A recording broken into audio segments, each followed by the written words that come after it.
기도하겠습니다. 하나님 아버지, 하나님의 은혜 가운데에 오늘도 저희들을 인도하여 주시고 이 아침 찬송하며 기도하는 가운데 이 하루를 시작하게 하시옴을 참으로 감사드립니다. 하나님께서 베푸신 은혜 안에 살고 있음을 저희들로 다시금 깨닫게 하시고 때때로 잊어버리는 불신앙에 빠질 때가 너무나 많습니다마는 이 아침에 겸손히 주의 은혜를 사모하며 이와 같이 기도하고 찬송함으로 시작하게 하시오니 감사를 드립니다. 하나님, 저희가 하나님의 은혜 안에 살고 있으면서도 때로는 저희가 원하는 대로 되지 아니한다고 하여 하나님의 인도하심을 보지 못한 자처럼 원망하며 살 때가 참 많습니다. 하나님의 뜻대로 되어질 그 모든 주님의 섭리를 믿지 못한 채 내 뜻대로 되지 아니한다고 하여서 하나님의 뜻마저도 내 생각대로 바꾸고자 하는 것이 저희의 교만이요 악행입니다. 하나님, 이 아침 다시금 그것을 깨닫게 하실 때에 저희들 마음에 품은 생각들을 내려놓을 줄 알게 하시고 주님이 뜻하신 바를 이루어 가시는 그 모든 시간 속에 영광을 받으시기를 간절히 기도드립니다. 역사의 주관자이신 하나님 아버지, 하나님께서 그와 같은 은혜 가운데에 세상을 다스리시고 통치하시는 것을 믿습니다. 비록 시대와 모든 상황을 초월하여 인간들은 끊임없이 하나님의 창조 질서를 역행하고 하나님께서 세상을 주권적으로 다스리시는 능력을 부인하려고 했습니다마는 하나님의 은혜 가운데에 오늘도 저희들이 다시금 그 일하심을 보게 하셨사온즉 깨닫는 은혜가 있게 하시고 믿음으로 고백하는 귀한 시간이 되게 하여 주시기를 기도드립니다. 우리 사랑하는 모든 교우들, 날마다 주님의 크신 은혜 안에 살고 있음을 찬송하며 언제나 주님이 두르신 팔에 보호하심을 힘입어 또 그 크신 은혜 안에 살고 있음을 찬송하는 저희들이 되게 하여 주시옵소서. 아버지 하나님, 저희 교회가 그와 같은 은혜 가운데 있기를 원합니다.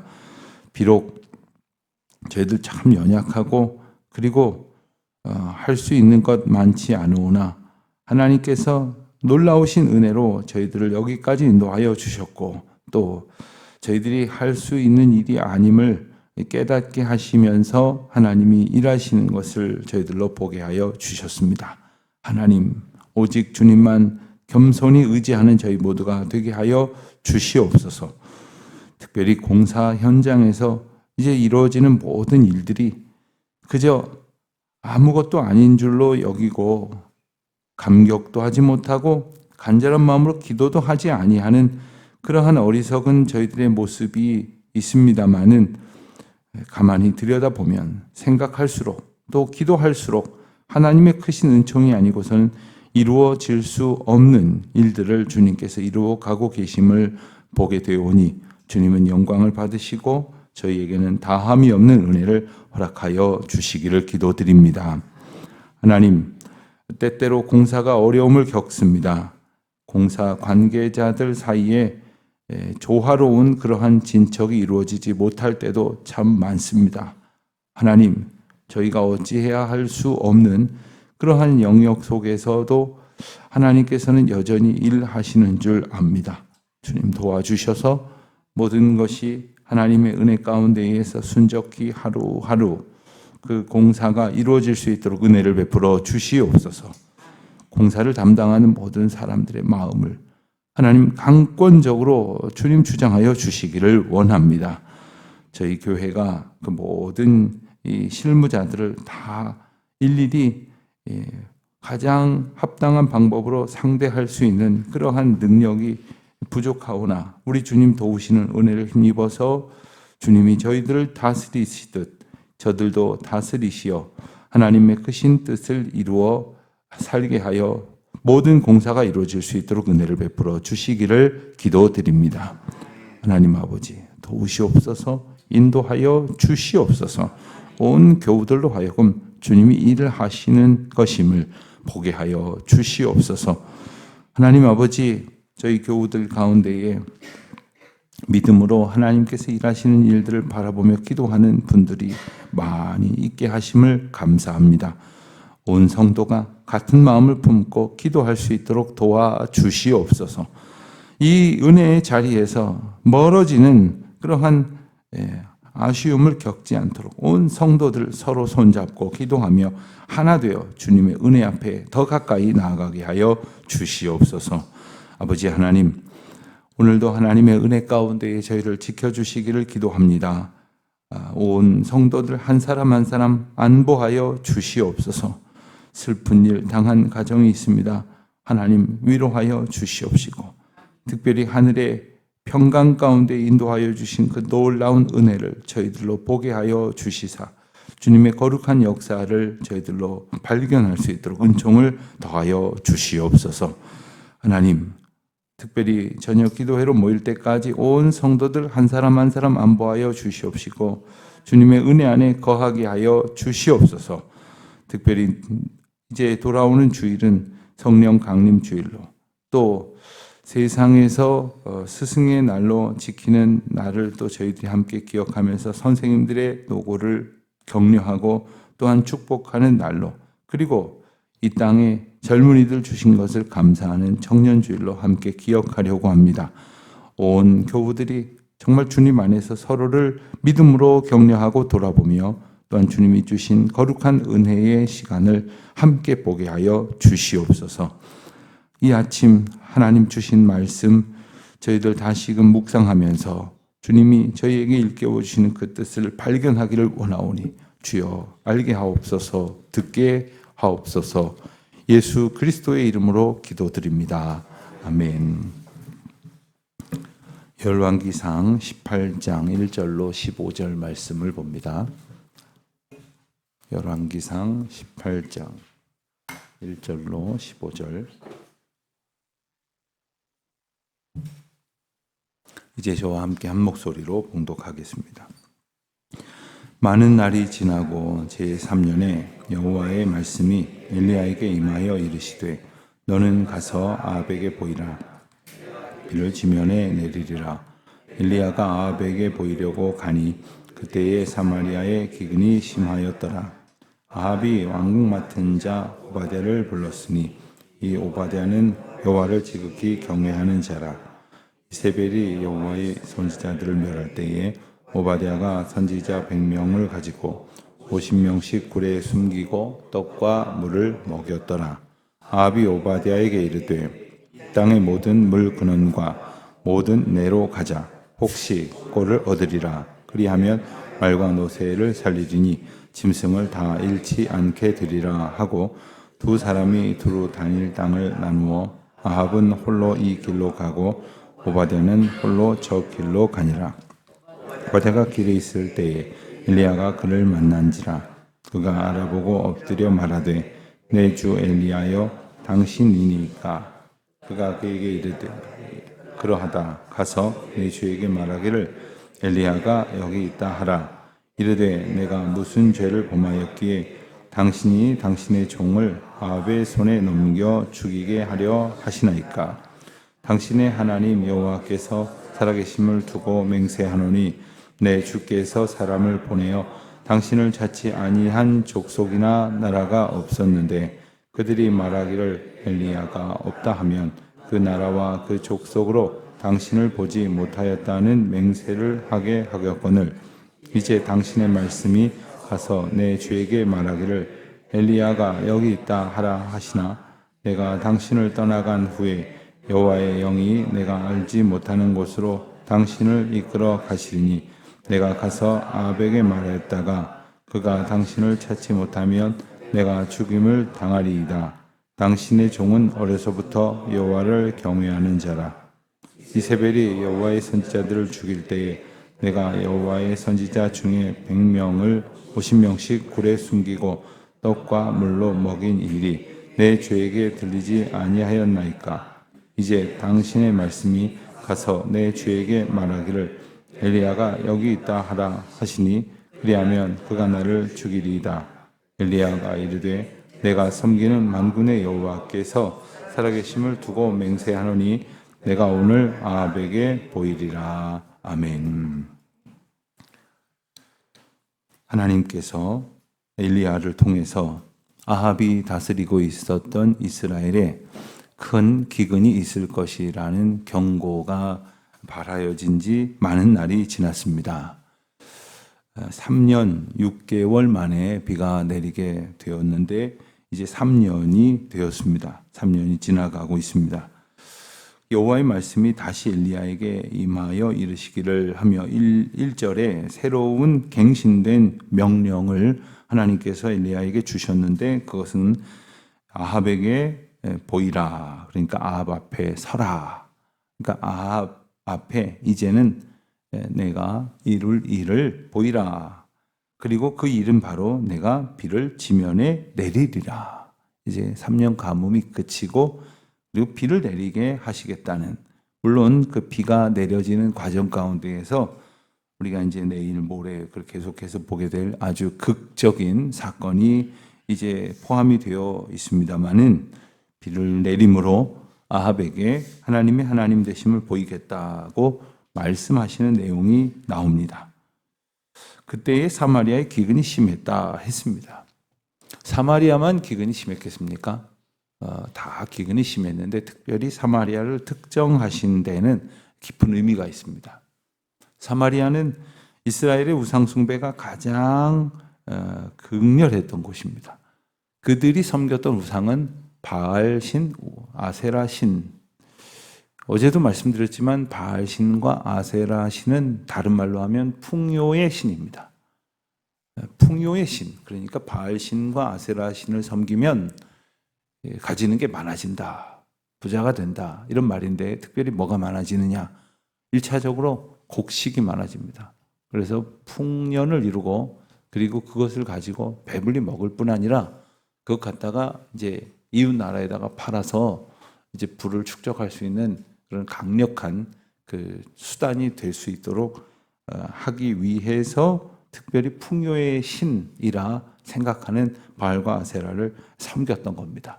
그런데 그 바알과 아세라를 가장 자기들 관점에서 볼 때는 열심히 섬겼던 사마리아에 거꾸로 큰 기근이 임했다. 그러니까 저들이 섬겼다고 말하는 그 우상이 얼마나 헛된 것인가를 보여주고 계신 것입니다. 제 아는 목사님 중에 연세가 많으신 목사님이신데 건강관리를 얼마나 열심히 하셨는지 모릅니다. 정말 철두철미하게 건강관리를 하셨는데 한 10여 년 전에 위암이 발견이 됐습니다.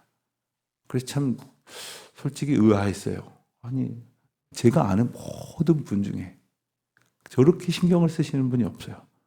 그런데 제가 궁금했죠. 혹시 병력이 있으신가? 가족력이 있으신가?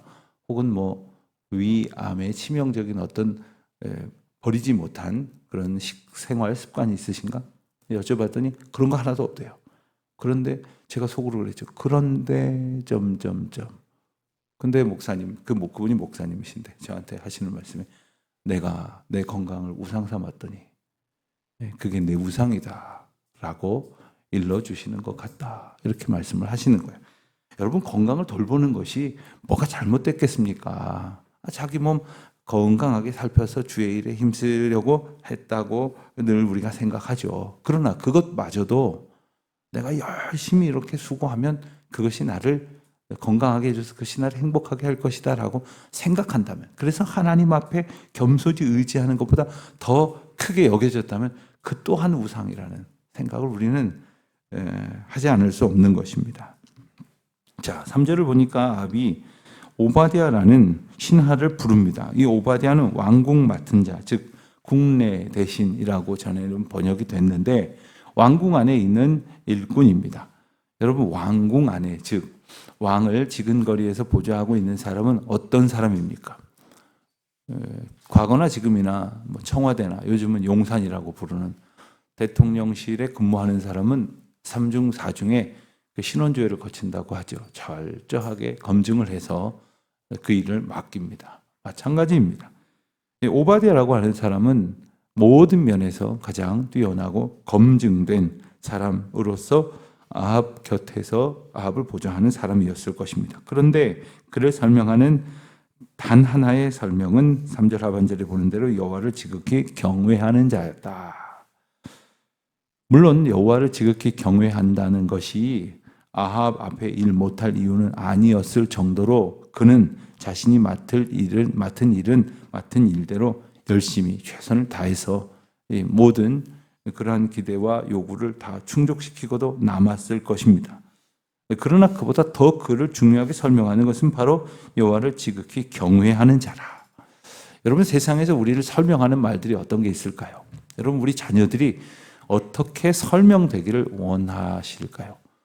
가령 우리 자녀들이 자라서 그는 어떤 학계에서 아주 명망 있는, 혹은 어떤 업계에서, 또 어떤 분야에서 아주 사람들의 존경을 받고 많은 괄목할 만한 그러한 성과를 거둔 사람이다.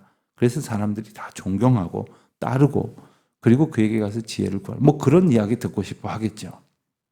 그러나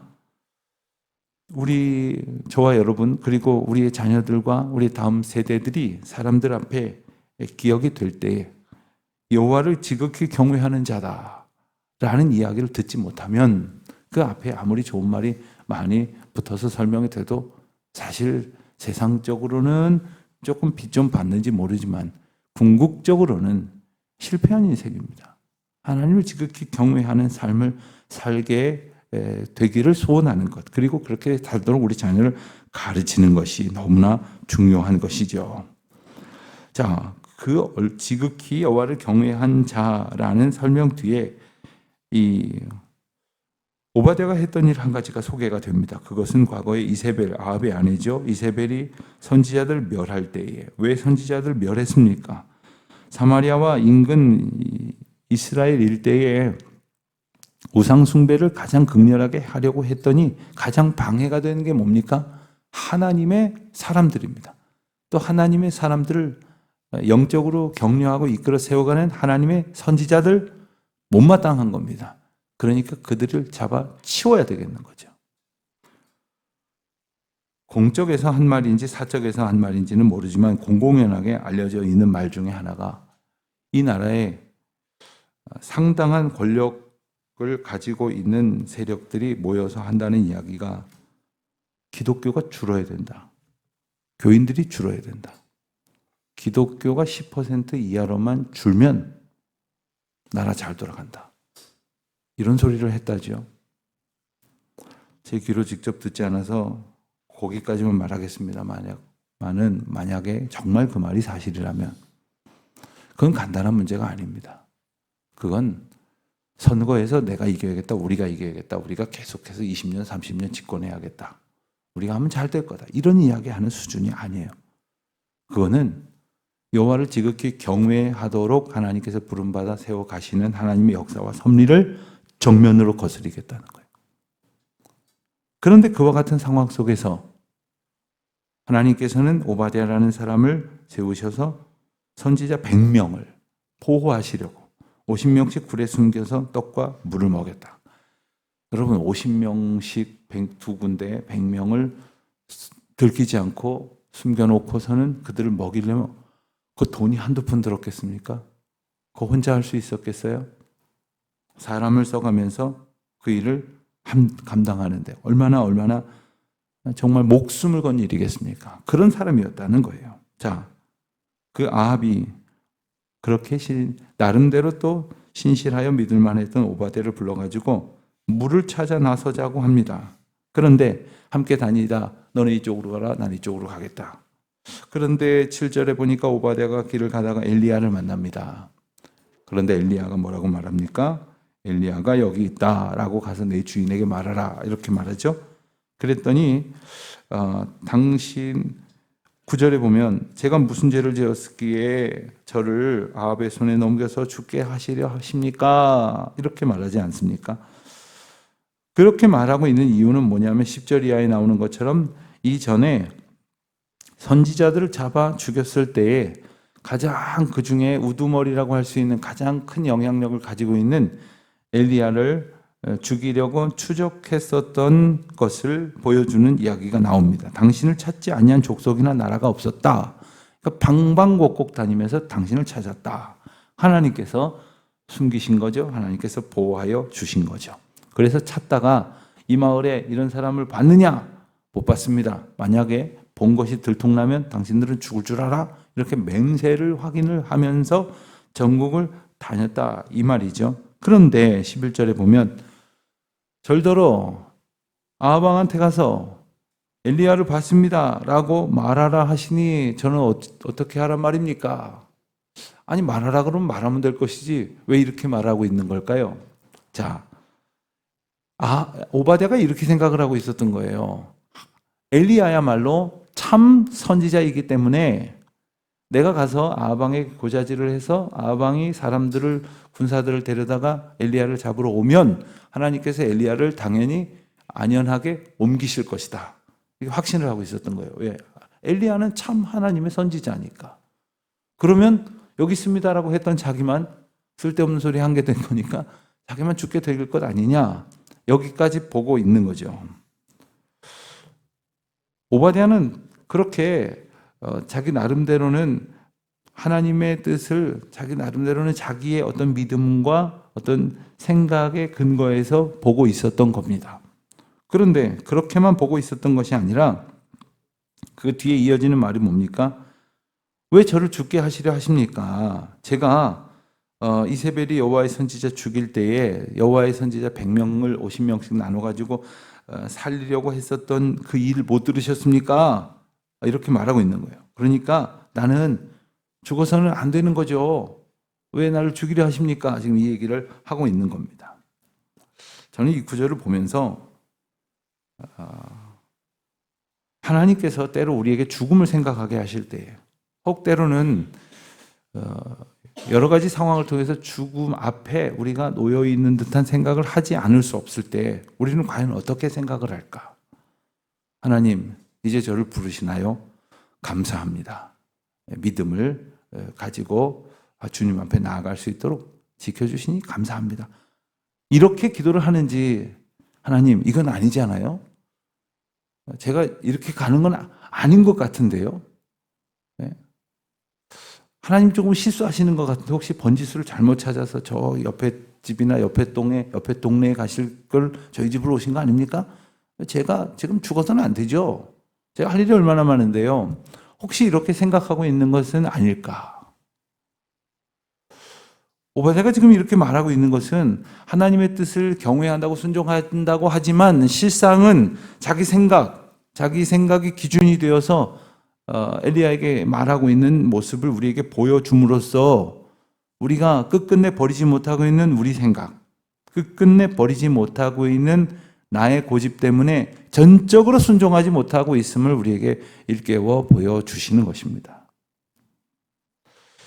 아합에게 보이리라 이렇게 맨 마지막 절에 엘리야가 선언하시는 것처럼 이제는 하나님께서 아합에게 하나님의 역사를 보이실 것이다 라는 그 선포에 주목해야 되는데 우리는 하나님이 아합에게 하나님의 역사를 이루실 것이라는 큰 역사보다도 나는 어떻게 되는 거냐, 나는 죽는 거냐 사는 거냐, 자기 문제에 이렇게 집착하게 되는, 이건 고쳐지지 않는 거죠. 고쳐지지 않는 거예요. 한 번은 갑작스럽게, 아주 오래전 얘기입니다. 제가 이 교회 부임하기 전에 아주 건강하던 젊은 분이 급성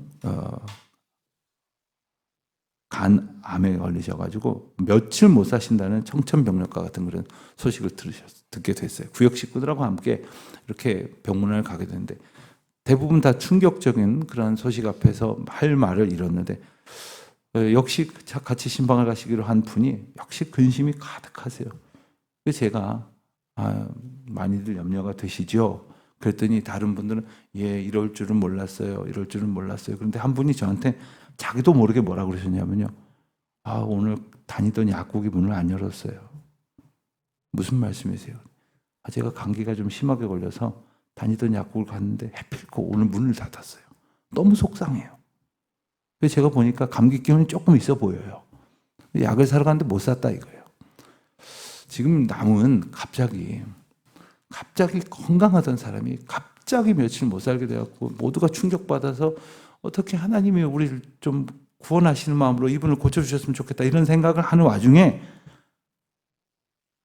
자기 감기가 더 급한 거예요.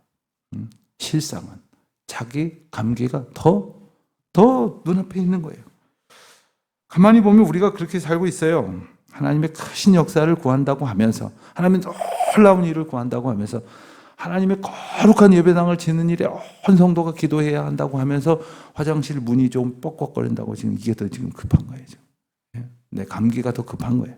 내 사소한 일이 더 급한 거예요. 하나님의 놀라우신 일을 보여주십시오 해놓고 하나님께서 보여주신다고 말씀하셨는데 내 생각을 조금 다르면 이렇게 하시는 건 아닌 거 아닌가요? 이런 생각을 하고 마는 것이 우리의 불신앙이라는 거죠. 우리는 어떻습니까? 정말로 하나님께서 어찌하시든 하나님의 일을 이루신다고 하는 전적인 믿음 안에서 주님을 의지하고 바라보고 있는지, 오늘 저희들의 불신앙을 하나님 앞에 다시금 겸손히 내려놓고 주께서 일하시는 놀라운 은총을 사모함으로 바라보는 저와 여러분 되시기를 축원드립니다. 하나님 아버지, 저희들의 믿음 없음을 불쌍히 여겨 주시옵소서. 저희들을 온전히 붙들어 주시옵소서. 믿음 위에 믿음을 더하셔서 하루하루 저희의 호흡이 더하여질 때마다 한 걸음 한 걸음 주님 앞으로 더 가까이 나아갈 때마다 주님이 주시는 믿음으로만 순전하게 하옵소서. 그 일을 이루실 주님을 기대합니다. 감사하며 예수님의 이름으로 기도하옵나이다. 아멘.